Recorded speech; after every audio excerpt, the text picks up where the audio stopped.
is case 13-1255, and Mr. Ghanem, I understand you're representing yourself on this one? Yes, sir, that's correct. All right. I approach the bench. The podium, yes, sir. Yes, sir. Or the podium, should not the bench. Did you want to save any time for rebuttal, sir? I would like to have 5 minutes, Your Honor. All right. And then this is your opportunity to tell us about just the issues in this particular case, not the previous case. So, absolutely. That's all what right. I would like to do, Your Honor. All right. Very good. Please proceed, sir. Gentlemen, I would like to express my deepest and most sincere appreciation of the court for giving me the opportunity to present my case at oral arguments. Thank you. I present to you first and foremost that no one, absolutely no one, can follow orders like a U.S. Marine. Gentlemen, I am a U.S. Marine. I know how to follow orders, and I know how to obey the rules. This appeal, 1255, consists of 2 issues. The first issue is an appeal of an order holding me in contempt of court for failing to obey and follow a court order, specifically the final judgment order in the divorce case. The contempt order basically grants the former wife's motion to enforce the final judgment and to find me in contempt. This order, which holds me in contempt for not following the final judgment, is erroneous and faulty and must be reversed. The final judgment order entered by Judge Robert W. Hodges specifically states that the house next door to the marital home, located 2122 Southeast 3rd Place, Ocala, Florida, will be split evenly between the parties. Within 30 days of rendition of this order, the home shall be placed up for sale, and the proceeds of the sale will be evenly split between the parties. The husband will determine the sale price listing for the house based on a recent appraisal of the home's value. And I repeat that, the last paragraph. The husband will determine the sale price listing for the house based on a recent appraisal of the home's value. The final judgment order is silent as to the other specifics or issues concerning the sale of this property. That's the only thing that they mention. When the house in question was first purchased, it was originally titled in both parties' names. In approximately 2001-2002, we separated, myself and the former wife, as a result of her illegal activities committed during our business that we had together, which was a clinical research business. That forced us to close the business. By the FDA sent an order out for us to close the business, and also we forfeited the business due to court action and to the FDA and the federal government. So we lost a total of $1 million business and a $350,000 medical building. During that time, we had separated. We agreed on a verbal separation. So what I did is I purchased and paid her off for all her interests in this specific house.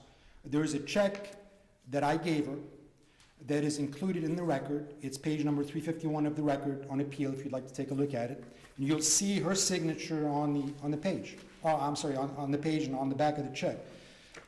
In the trial, the former wife did not object to the introduction of this evidence at trial, and she testified and acknowledged that she received and cashed this check and kept the money, and that this money is for all interests in this house. It says right on the check, for all interests in this house. At the same time, the wife signed a deed transferring title back to me for the payment that I gave her. A copy of this deed is also entered into evidence in the trial. It's page number 353 and 354 of the record on this appeal. The trial court declined to consider our separation agreement, as you all heard, and failed to take into account the exchange of property and assets between myself and the former wife. The court erroneously determined that the house is a marital asset in order that it be sold and the sale proceeds be divided evenly between the parties.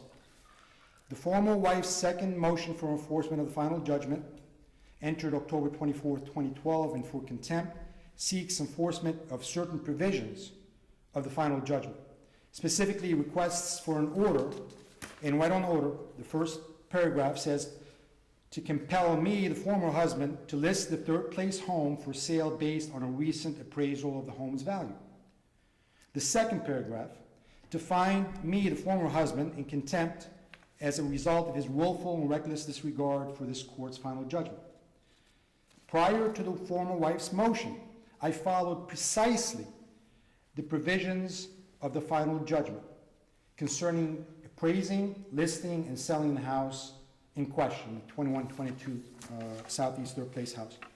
I obtained an appraisal from a certified and state-licensed appraiser and listed the house for sale with a state-certified licensed realtor on the open market. And the realtor listed it on the MLS, which is a multiple listing service that real estate agents use. The listing price for the house was $55,000, which was exactly and was totally based on the value that the appraisal came back with. The appraiser valued it at $55,000. I listed the home for $55,000. To validate the market value of the house at $55,000, as indicated on the original appraisal, I obtained a second appraiser from a totally different and totally independent appraiser. The second appraiser valued the house at $53,000. And normally within the appraisal business, if you're within 10% of the appraisals, that's good. So it is within the 10% margin. So one is $55,000, which I listed the house for. The second one was $53,000. I also obtained two market analysis from two different real estate agents. First, Mrs. Carolyn Torrey, who's the president of Fort King Realty. She valued the house at $58,000. The second realtor is a broker who's a senior broker at Coldwell Banker. She valued the house at about $55,000 to $57,000. So all four people who are licensed and certified in the state of Florida to give values on homes indicated the value of the house is about $55,000. Shortly after listing the house on the MLS, an offer was made by the buyer for the exact amount of the listing price. I had no choice but to accept that offer. I mean, the offer was for $55,000, the same exact price as the listing price, so legally and technically I couldn't say no. The former wife argues that the sale was improper because the buyer is a friend. This argument is faulty. The sale was not a closed sale, but to a friend. I mean, I didn't go out there and I sold that house to the friend. I listed that house on the open market with a realtor. Anybody in the world could have bought that house. I didn't go out behind everybody's back and try to sell that house. And when I did list it for sale, I used the value that was given to me by the certified appraiser. So I was confident that I followed the final judgment. And I know that they're arguing that the individual is a friend. Unfortunately, Ocala is a very small town, and I'm in the real estate business, and I know most of the people in the real estate business. So I have a lot of friends that I do business with. And that's not an issue. The issue is whether the appraisal was proper or not. Both appraisers are appraisers that I chose, that I've never done business with, don't know, never dealt with before.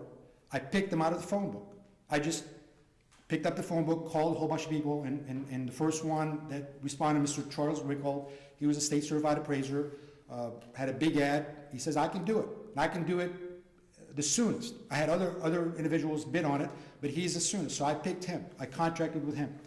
I did absolutely nothing wrong, and I did not violate the final judgment. On the contrary, I was in full compliance with the provisions of the final judgment concerning this matter. The trial court should have denied the former wife's motion as being moot. During the hearing on the motion, the court declined to accept into evidence my appraisals. The court also declined to allow me to bring the appraisers and hear them as witnesses. I had the real estate brokers, both of them were there. The buyer was there. Everybody was there to testify to prove that this is a legitimate sale. But the court declined and refused to allow me the opportunity to present witnesses. On an Oratinas motion by the former wife during the hearing, the court ordered that I am prohibited from selling the house.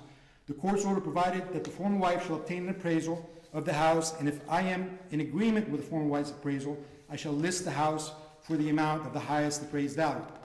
If there is a dispute as to the fair market value of the house, the sale shall not take place until further court hearing. That's what the court said. By this court order, by the court order that we're talking about, the court has technically modified the terms of the final judgment. First and foremost, I have already determined the listing price of the house based on a recent appraisal, and I have already entered into a valid listing contract and sales contract based on the exact value of the appraisal. There's no reason to find me in contempt. I followed the exact provisions of the final judgment. Now, if I didn't follow through with the sales contract, if I didn't get an appraisal, then I can see the court find me in contempt. But in this case, I followed the exact provisions of the final judgment. Any court order interfering with my determination as former husband of the sale price listing and the pending sale of the house should be considered as modification of the final judgment, where it is specifically stated that the former husband shall determine the sale price listing of the house. The court's current order indicating that the sale of the house shall not proceed has denied me from determining the listing price of the house and is a modification of the final judgment order. Rule 1.530 of the Florida Rules of Civil Procedures contains a 10-day limitation from the date of the judgment and the date it is rendered to move for a hearing or to amend or alter the judgment. If a motion is not served and the court has not otherwise acted sua sponte during this 10-day period to include the requisite findings, the trial court is barred by rule from taking action. The same is true if the court has already denied a hearing and the 10-day period later expires. This is clear in Levy versus Levy, a decision that this court entered in 2005. The former wife's oratorious motion was brought in front of a court long past a 10-day window of opportunity to request modification of the final judgment. As such, the court's order is in violation of the rules and should be overturned and reversed. The second issue on appeal here is an order denying the husband's third motion to disqualify, an order granting recusal on the court's own motion. Since being assigned to the case in January 2011, Judge Robert W. Hodges has exhibited a tremendous amount of prejudice against me and complete bias for the former wife. A prime example is in the final judgment order. Here, he declined to consider a post-marital separation agreement. He indicated in the judgment that I never mentioned this agreement until the eve of the trial, which is malarkey, because I went in front of the judge and I told him, Your Honor, that was a year before. I says, Your Honor, she stole, I was in California when this whole thing took place, when she filed for divorce. I couldn't come back to my home. She broke into all my records and stole the post-marital agreement that we had. And I told him specifically, and you can look at the record and see where it's at. It's the hearing on May 13th, 2011, and it's part of the record. I told him specifically that she stole the post-marital agreement. And the judge comes back in the final judgment and says, oh, he didn't mention the post-marital agreement. In addition to that, I mentioned the post-marital agreement several times before in my pretrial compliance statement 2 years before. Judge Hodges also went on to assign the greater bulk of the marital assets to the former wife, to include the two major and primary rental properties consisting of the Ashley Court Apartments and the Azalea Garden Apartments, which generate 98% of the rental income. The former wife was also assigned 97% of the money in the bank accounts. He gave her my cash money, which I had, and I testified I've had this since before the marriage. She testified specifically that it was not her money, and she had nothing to do with that money. But the judge countermanded that. He didn't listen to the testimony. He said, no, this money is marital, I'm giving you half. Now, that's contrary to the evidence, contrary to testimony of the parties. Judge Hodges also failed to consider the loss of the medical building, which was forfeited to the feds due solely to the former wife's illegal activities. Now, the judge says in the final judgment order, the reason that you lost the medical building is because of the wife's illegal activities. But they both blame each other for it, so I'm not compensating the husband for it. He failed to consider any of the tax returns from 2003 to 2008, which indicate that I own 100% of the Azalea Garden Apartments. And that was in compensation for my loss of the medical building, or my part of the medical building. He also assigned the debt of $300,000 loan from my uncle, which I obtained, and there's wire transfers, documents, and bank account records, not only my promissory note, that shows that that money came into my accounts from my uncle, was spent on Ashley Court Apartments. And that's completely wrong. To me, that's completely prejudiced. In this specific issue on appeal, the court delayed the hearing on my motion because we had three motions set for that date, 2 motions for the wife, my motion. My motion was set for hearing on that date in February 2013, 1 month before both wife's motions. And that motion was to get my documents and property back from the Azalea Garden Apartments, which the wife took over the same day, the next day after the final judgment came out. The motions were set for hearing, and in addition to hearing the former wife's motions first, he heard 3 additional motions of the former wife that weren't even set for hearing. The attorney for the former wife filed them the day before. I didn't even get copies of them. I mean... Mr. Ghanem, I want to let Yes, you know sir. you're into your rebuttal time now. You can continue, or Okay. you can save the rest of your time if you wish. I'll make it real quick, Your Honor. I'll continue, if it's okay.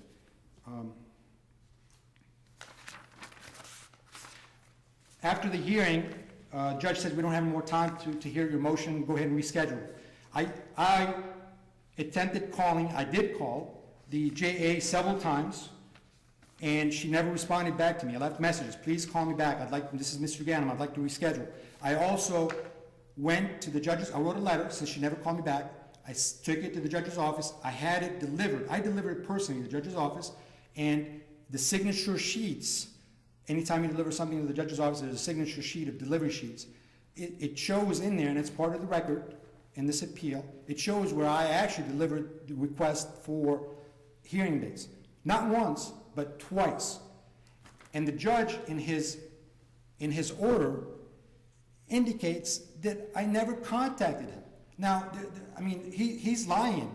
I don't understand that, because I went up there, I called the JA, I personally delivered it.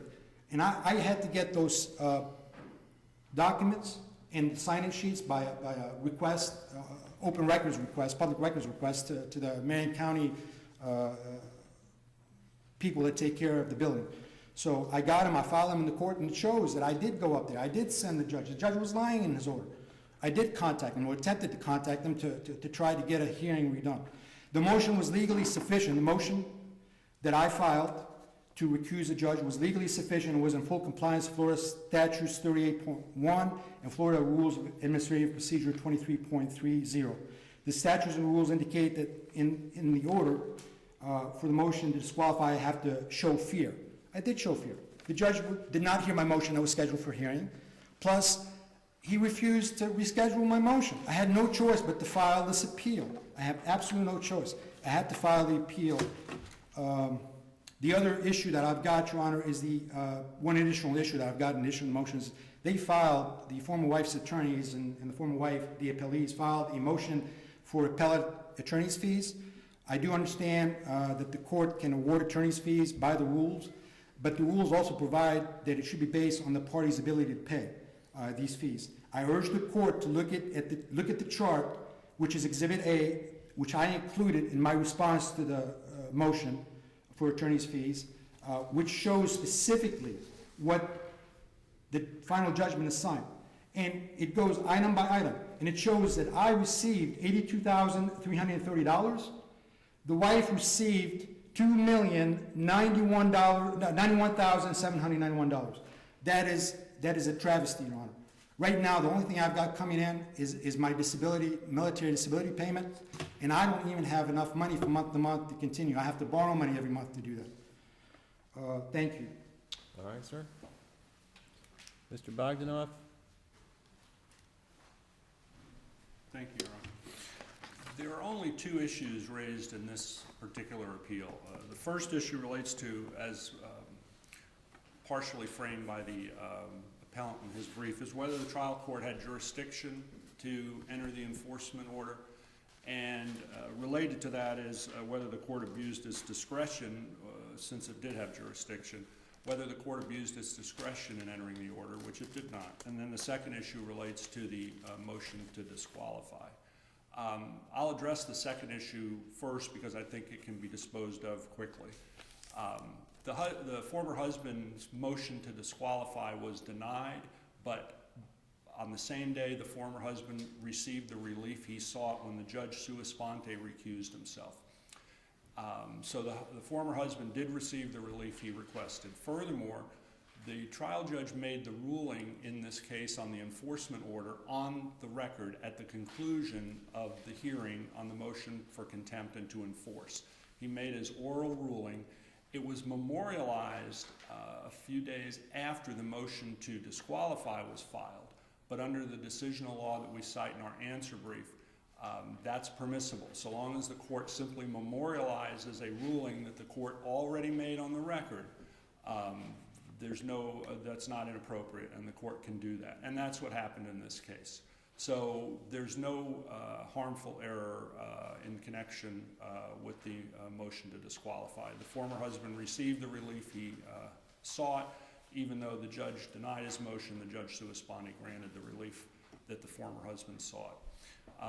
The first issue, I'll argue it in the other format.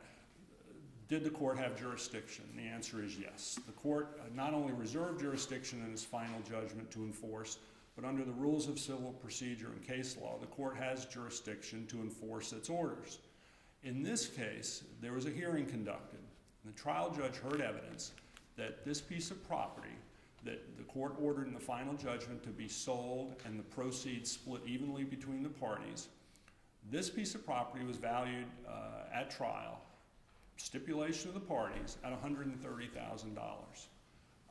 Less than 2 years later, the former husband is attempting to sell this piece of property for $55,000. The trial court heard evidence that was not the fair market value of the property, and therefore the trial judge found that there were certain red flags, as he stated, that indicated this may not be a fair market value sale. The other red flag, or other evidence that would relate to that red flag finding, is that the former husband received a contract on the property within 24 hours of placing it up for sale, and the contract was with a friend of his. So what the judge did was the judge held up the sale and said, I'm going to give the former wife 2 weeks to get her own appraisal on this piece of property. Then the parties can either list it for the higher of the two appraisals, or they can come back to court. So the effect of the court's order and enforcement was simply to stay the effect or the attempted sale of the property until these red flags that the court identified and which were supported by the evidence, until the court could determine, if necessary, how to proceed further. So there was no error in connection with the court's determination that there was substantial competent evidence that the sale should not go through. There was no substantive alteration in the final judgment. Each party still receives 1/2 of the proceeds of this property. So the former husband's claim that the trial judge somehow altered the terms substantively of the final judgment is in error. The only thing the court did was, realizing that there was real potential based on the evidence the court heard that this property was not going to be sold for fair market value, it adjusted the procedure that it had imposed and ordered another appraisal of the property. So the court was actually effectuating the terms of the final judgment, making sure that this property indeed sold for its fair market value and that there was not some chicanery, which, based on the evidence the court heard, there were strong indications that this was inappropriate and the fair market value was not going to be achieved. So that's all the court did, no substantive alteration. Each party still receives 50% of the sale proceeds of the property. Was there a finding of contempt? There was a finding of contempt, but there was no, the only remedy the court imposed was that the former wife have the opportunity to get a second appraisal within 2 weeks. There was no penalty or any punishment imposed on the former husband. The only thing the court did was held up the sale that the former husband had entered into, contracted with this friend of his. So there was no punitive action taken. It was simply the sale being held up for several weeks until the former wife could obtain her appraisal on the property. So that's all that occurred. There was no error committed by the judge. He had jurisdiction to do what he did. Everything else you heard related to the issues in the previous case, which we've already discussed and is not appropriate to be argued in connection with this case. There are just two issues here, and on both these issues, there's no reversible error. All right, thank you, sir. Thank you. Mr. Ghanem, you've got about 90 seconds left, sir. Thank you. I just want to point out to the court that I contracted the realtor, Ms. Carolyn Torrey, 2 months before I received the appraisal. The reason I couldn't get an appraisal is because the wife, the date I went back to the house to try to sell it, the wife calls up the police, says I'm trying to kill her, I'm armed, I'm dangerous. We have 5 police cars, 10 police officers show up. They search me, my arm is broken, I have no weapons. I'm with Mrs. Carolyn Torrey, the broker, I'm with a handyman. I can't even drive, the handyman has to drive me. We went to court, it took a month and a half to go to court, we went to court, and the judge found that all the wife's accusations were inaccurate. And he took the injunction away, so that's what took time. During the meantime, I signed a contract, and it's part of the record, with the real estate agent to show the house and actually to receive basically bids on the house. Because I didn't have an appraisal value. I couldn't tell them. I says, get me bids, and then as soon as we get the appraisal value, I'll tell you what it is, and they can, if we got a bid above it, then we'll accept it. If it's not, then tell them this is what the value is, and you can do it. The day I got the appraisal, I took a copy and gave it to Mrs. Torrey. I had 10 people waiting to buy that house. One of the people that was interested in buying the house saw the price, which was $55,000, which is exactly what the appraisal said. And that person the next day put an offer for $55,000. It's not my fault, Your Honor. The house has been for sale for 2 months. We just didn't have a price on it. All right, Mr. Ghanem, you've exhausted your time, and you need to wrap up. Do I have like 30 seconds? Or the only other thing I want to say, Your Honor, is the appellees agree with me. They stated in their answer brief that the judge did change the final judgment. He tweaked it. He changed it a little bit. Changing is changing. Whether you change it a lot or you change it a little bit, is not supposed to change it. All right, that will conclude our docket for today, and